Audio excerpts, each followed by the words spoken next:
Maka hadirin yang dimuliakan Allah Subhanahu wa taala, sebelumnya kita mau jelaskan di sini, di setiap konten-konten yang telah lalu kita selalu berkata bahwa tidak ada yang mengatakan kita ini guru, ustadz, ya, kiai, apalagi gus ataupun sebagainya. Maka kita jujur saja, kita bukan siapa-siapa, tidak mempunyai ilmu apa-apa dan sebagainya. Maka yang kita jelaskan di sini bukan untuk mengajari, tapi ini adalah membicarakan tentang ketauhidan, membicarakan perkara-perkara yang dimana perkara-perkara yang dibicarakan itu, apa yang selalu dibicarakan itu akan masuk ke dalam kolbu. Maka di sini saya bukan mengajari pribadi, tapi ingin mengajak sesama saudara-saudaraku, baik itu di Nusantara ataupun di luar Nusantara, dari timur sampai barat. Bukan untuk mengajari, dan kita mengajak untuk ke grup, bukan untuk mengajari. Itu pertama.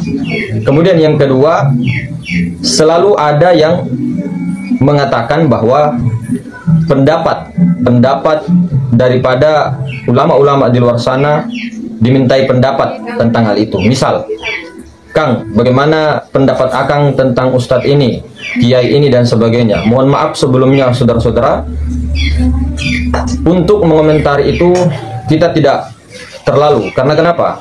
Kita bukan siapa-siapa, bukan alim, bukan orang pintar, ya, bukan ustadz, bukan kiai dan sebagainya. Kemudian saya juga tegaskan di sini supaya tidak menimbulkan fitnah, ya, kepada saudara-saudara saya, diri saya mengatakan dengan tegas, saya tidak mengambil sepeser pun keuntungan daripada YouTube yang kita buat ini. Sepeser pun tidak. Bahkan ketika ada orang yang mau bersama kita, belajar bersama, itu tidak dikenakan apapun. Karena kenapa? Kita ini seperti merasa ditampar, saudara-saudara. Allah yang mempunyai ilmu, Allah yang melihat, ya, Allah yang menggerakkan bibir itu. Lalu kenapa kita meminta daripada derma ataupun imbalan? Nah, itu yang pertama, prinsip daripada yang kita lakukan. Kemudian, maka kita ini sebelum memasukinya, kita harus paham dulu apa itu ma'rifat.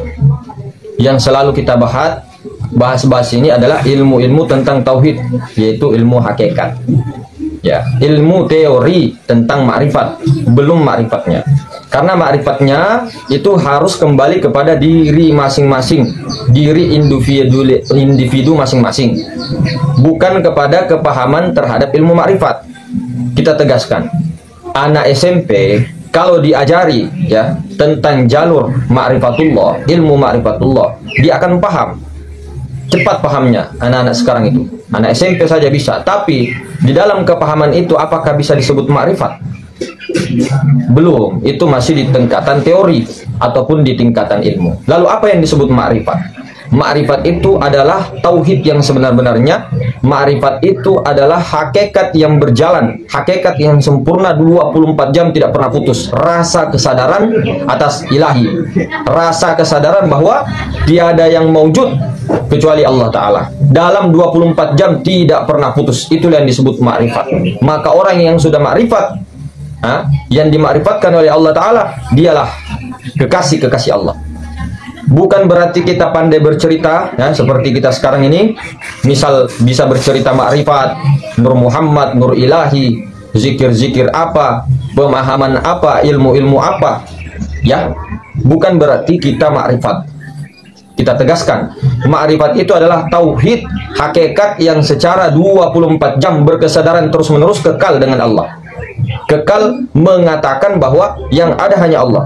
Dari luar dirinya, di dalam dirinya, bahkan diri dan seluruhnya meliputi segala sesuatu, tiada yang nyata melainkan Allah. Jangan tertipu dengan wujud-wujud majasi, wujud-wujud bayangan Allah, yaitu Nur Muhammad. Jadi Nur Muhammad ini adalah wujud bayangan daripada wujud yang hakiki, yaitu Nur Allah sendiri. Nur Allah ini daripada Tuhan. Tuhan daripada tidak bisa disebut. Tidak ada lagi yang bisa disebut. Ketika masih disebut itu bukan Tuhan. Namun Tuhan sudah laisa menjadi Nur Allah. Kemudian menjadikan bayangannya Nur Muhammad, yang mana alam semesta dan seluruh isinya yang nampak ini adalah wujud bayangan hakiki, yaitu zat mutlak. zat yang maha suci. Maka berkali-kali ditegaskan, tidak ada orang yang bisa sampai ke ma'rifat, tidak ada orang yang bisa mengingat Allah, tidak ada orang yang bisa berkesadaran 24 jam dengan pikirannya dia, dengan kepahamannya dia, kalau bukan Allah Ta'ala sendiri yang mengingat dirinya. Yang muhaddas tentunya tidak bisa mengingat yang qadim. Yang qadim sendiri itulah yang mengingat daripada qadim. Yang qadim itu sendirilah yang bertemu dengan qadim. Paham? Kita paham. Jadi tidak ada sesuatu yang baharu atau yang kotor, yang najis, ya, yang rusak, ya, yang fasad, yang hancur bertemu dengan yang bako, yang kekal. Bagaimana caranya? Caranya banyak-banyak nafi isbat, nafikan diri. Nah, kuasa tidak ada kuasa, kehendak tidak ada kehendak, ilmu tidak ada ilmu, hayat hidup tidak ada kehidupan, melihat tidak ada melihat, tidak ada mendengar, tidak ada berkata-kata, illallah, hanya Allah. Maka sering-sering nafi isbatkan, meniadakan diri kita ini loh, diri pikiran ini yang mengatakan kita ini ada, angan-angan, ilusi semata. Maka jangan takut menyatakan haknya Allah. Maka perlu tahap pertama di dalam perjalanan itu. Kalau kita sudah tahu ilmunya, ya, mesrakan, praktekkan. Justru ilmu ini akan menjadi hijab untuk perjalanan mi'raj kepada Allah Ta'ala. Karena kenapa? Ilmu ini tidak bisa masuk di dalam ilmu ketuhanan, saudara-saudara. Tidak bisa. Tidak bisa. Ilmu ini memang adalah cahaya daripada nurnya. Tapi ilmu bisa menjadi hijab atas menuju mi'raj, pertemuan, wusul kepada Allah. Karena ilmu ini tempatnya di akal, jangan dibawa ke dalam sanubari hati sir yang terdalam. Harus pakai rasa, saudara-saudara. Mi'rajnya pakai rasa, pakai nur. Maka langkah pertama, banyak-banyak nafi isbat, kemudian pembersihan. Dengan cara sunnah Nabi yang ditinggalkan sekarang adalah berkholwat, bersunyi-sunyi. Tidak bisa kita menyaksikan Allah, ya. Dicatat, tidak ada orang yang bisa langsung menyaksikan Allah kalau bukan kuasa dan kehendak Allah. Maka kita harus tiadakan diri, kemudian ikuti sunnah Nabi dengan berkhulwat, bersunyi-sunyi. Pertama, Nabi bersunyi-sunyi dahulu. Nabi sudah tunjukkan caranya, uswatun hasanah, jalan terbaik untuk ditarik kepada diri. Jangan selalu keluar, jangan selalu keluar. Yang di luar itu adalah contoh, dalil, petunjuk untuk disimpan ke dalam diri lalu dipraktekkan. Dipraktekkan. Ilmu itu hanya di sini. Tidak bisa dia turun dirasain, tidak bisa. Tidak bisa turun di nurani itu, di sir itu tidak bisa. Harus ditanggalkan seperti malaikat Jibril, ya. Malaikat Jibril tidak boleh naik ke alam ketunggalan itu, Sidratul Muntaha. Tidak boleh.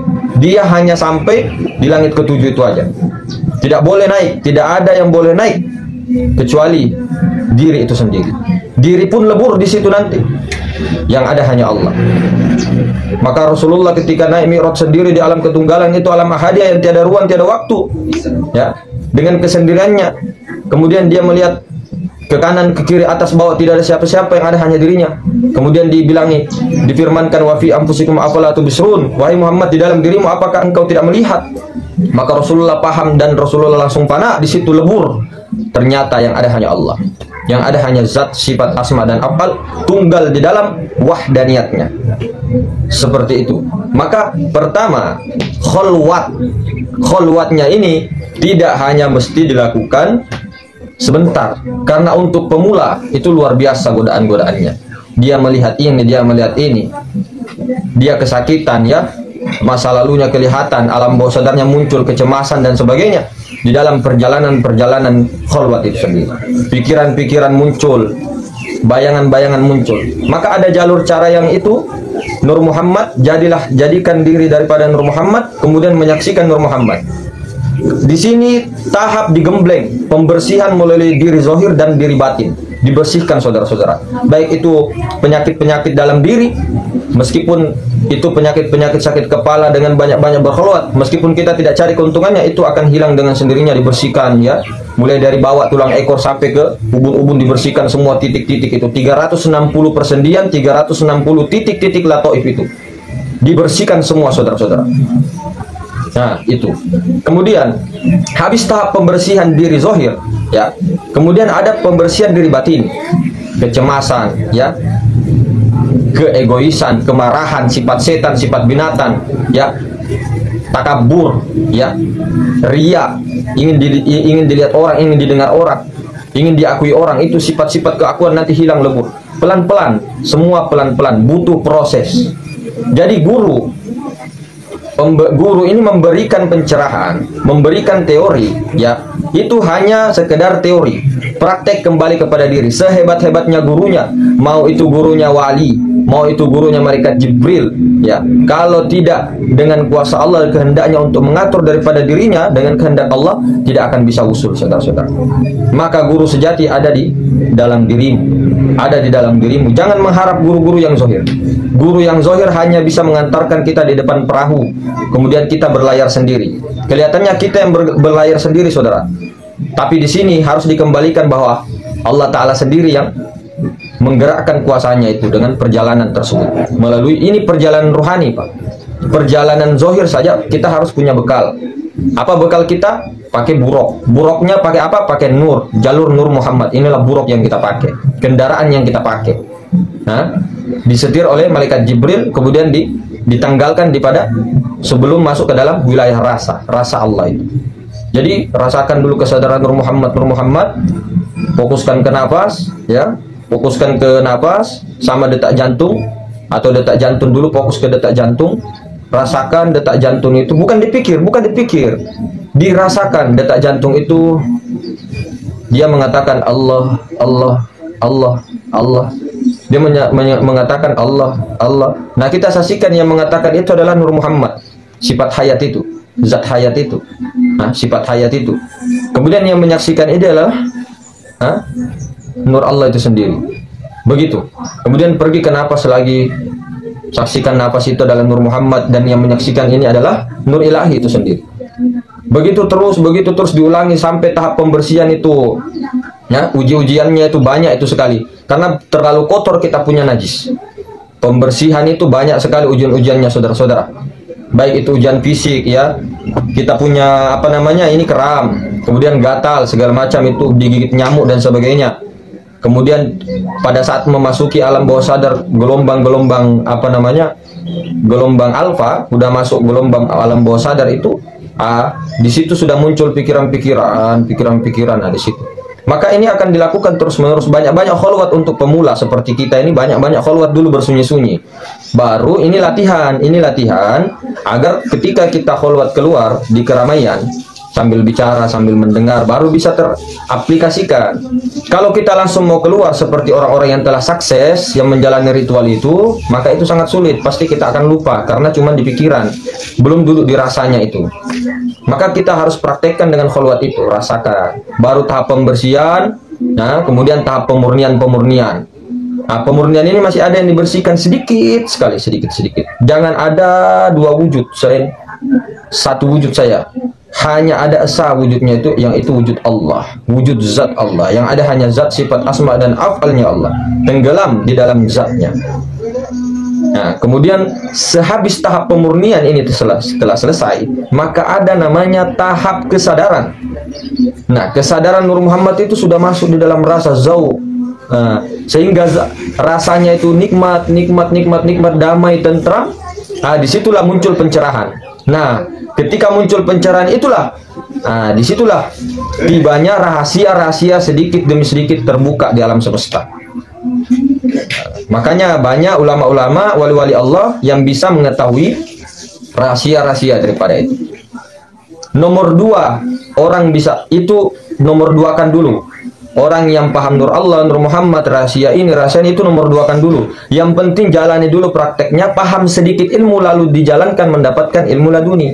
Ilmu-ilmu yang tidak pernah dipelajari, namun didapatkan langsung diberikan oleh Allah Ta'ala. Itulah ilmu-ilmu laduni yang betul-betul tidak pernah belajar, tapi dia ini langsung diberi oleh Allah. Bagaimana caranya, asbabnya? Karena dia ini mengamalkan dengan ilmu yang dia miliki, meskipun sedikit dia praktekkan itu. Nah, tentu saja dengan ikhtiar, mujahadah, dia harus berkesadaran bahwa Allah lah yang menggerakkannya, mengkuasakannya, mengkehendakinya. Sama dengan orang itu kalau mau sholat, berwudulah. berwudu ini kalau kita mengambil tangan ini kita harus dalam kesadaran ini. Ini. Kembalikan semua yang menggerakkan tangan ini adalah Allah itu sendiri. Nah, kemudian yang mengambil air Allah itu sendiri. Kalau mau gampang tidak terlalu susah, yaitu kalau belum punya thariqah talqin kepada guru mursyid ataupun khalifah, itu paling bagusnya itu sholawat banyak-banyak dan musyahadakan ke nur Muhammad ataupun nur ilahi sama saja. Yang penting tahu nur Muhammad ini esa dengan nur ilahi. Yang bergerak tangan ini adalah nur, yang air itu adalah nur, yang mengambil tangan ini adalah mengambil air ini dengan tangan ini adalah nur. Kelihatannya tangan dengan air tapi itu nur. Kemudian mengambil lagi nurnya, nur kepada nur, dirasakan masuk ke dalam mulut ini nur, ini juga air nur, mengambil juga nur, yang menggerak nur, semua nur sambil sholawat dalam hati. Kemudian dalam hidung semua ini, nah, dalam langkahnya yang melangkah nur, yang diinjak nur, sendal juga nur, yang dilihat nur, yang melihat nur, yang didengar nur, nah, yang didengarkan nur. Nah, yang bergerak tangannya ini yang tangan ini kelihatannya tangan adalah nur, yang menggerakkannya adalah nur. Semua itu dirasa, bukan dipikir. Beda kalau dipikir, bos. Kalau dipikir itu seperti begini. Oh, nur Muhammad ya. Oh, nur ilahi. Oh, nur Muhammad. Nur Muhammad nanti akan kelupa, tidak masuk di wilayah rasa. Tanggalkan itu ilmu-ilmu itu. Jangan berusaha untuk paham, jangan berusaha menghilangkan keakuan. Banyak-banyak saja ikhtiar, namun ikhtiarnya ini dengan rasa. Rasa bahwa yang menggerak ini nur, yang menutup mata nur, yang bernafas ini nur, yang keluar masuk ini nur. Kalau kita makan, yang dimakan nur, yang memakan nur. Semua paling bagus itu yang tidak membingungkan seseorang. Kalau belum punya guru-guru mursyid untuk melaksanakan zikir, itu adalah jalur ini, nur. Musyahadakan terus nur sambil sholawat. Nah, dengan begitu biar Allah sendiri. Nah, karena perjalanan spiritual seperti ini itu tidak bukan kita yang atur, saudara-saudara. Kalau kita masih merasa kita yang atur ini, kita yang ma'rifat, itu belum, jauh sekali, saudara-saudara. Diam aja, musyahadahkan terus. Ketika lupa, setirnya belok, musyahadahkan lagi ke nur. Nah, fokus. Ketika terjadi pengalaman spiritual, pengalaman rohani di dalam mimpi jangan terlalu panik. Jangan terlalu dikejar itu mimpi. Yang didatangi ini didatangi wali, didatangi Syekh Abdul Qadir Jilani, didatangi Syekh Siti Jenar atau apa, didatangi wali-wali apa. Jangan terkesan dengan itu. Jangan terkesan dengan si wali. Justru diri yang sebenar-benarnya diri itu ya kamu itu. Jangan terkesan dengan yang di luar. Jadi meskipun kamu melihat orang berbicara, jangan pandang orangnya. Kamu memandang itu nur. Jangan pandang itu gurumu. Gurumu itu adalah nur dan kamu juga adalah nur. Yang berbicara ini, yang berbicara, yang mengajar, yang merasa mengingatkan ini, yang berbicara sekarang tentang ilmu ma'rifat ini, jangan pandang daripada orangnya, pandang nur. Karena tidak ada bisa berkata-kata kalau tanpa nur Muhammad itu, tanpa nur ilahi itu tidak bisa. Jadi yang dipandang itu nurnya, bukan orangnya. Jadi kembalikan semua ke dalam, jangan terfokus keluar. Yang dihormati adalah nurnya, yang dimuliakan adalah nurnya. Jadi kalau orang sudah betul-betul ma'rifatullah 24 jam namanya, tidak putus. Kalau masih bisa putus, kita masih jauh daripada ma'rifat. Makanya inilah, ketika orang selalu merasa paham di dalam ilmu ma'rifat, ya, kemudian menjustis, menghina seseorang, dia belum ma'rifat, jauh, masih jauh. Beda kalau bercanda itu, kalau dia bercanda kepada orang, kemudian dia bercandai balik, dia tidak marah, dia tidak iri, dia tidak dengki, itu baru top, sesama bercanda. Tapi kalau dia menghina orang, lalu dia dihina balik, dia tidak mau, dia ngedef, berarti egonya masih tinggi. Nah, itu sama, kita ini belajar, bukan berarti kita yang membicarakan ini lebih baik daripada orang yang mendengar. Yang membicarakan nur, yang dibicarakan nur, yang mendengar nur, sama kan? Jadi ketika orang dicaci maki terus marah, masih jauh. Katanya tunggal. Kenapa kamu itu, kenapa kita itu hanya menunggalkan, mengahadkan yang ada di diri, ketika di orang, di alam semesta tidak. Nah, itulah orang yang keliru. Ketika dia sendiri mau memarahi orang, dia mau menasihati orang, tapi dirinya tidak mau juga dinasihati. Nah, inilah orang-orang yang sombong, ingkar, iblis sebenarnya. Jadi ketika dinasihati orang, terima. Karena orang itu siapa? Siapa yang gerakkan itu? Semua alam semesta yang wujud ini, bahkan kita diri, bahkan semua yang ada yang wujud itu, bahkan hewan pun itu satu zat loh. Satu zat, maupun ini dikatakan zat majasi, zat khoyal, namun zat khoyal ini daripada alam kekosongan itu, alam maha ruang itu. Jadi pangdanlah semuanya ini yang digerakkan, wujud bayangan ini digerakkan oleh ruangan kosong ini. Jadi hakikatnya semua ini adalah bayang-bayang, semuanya adalah kekosongan.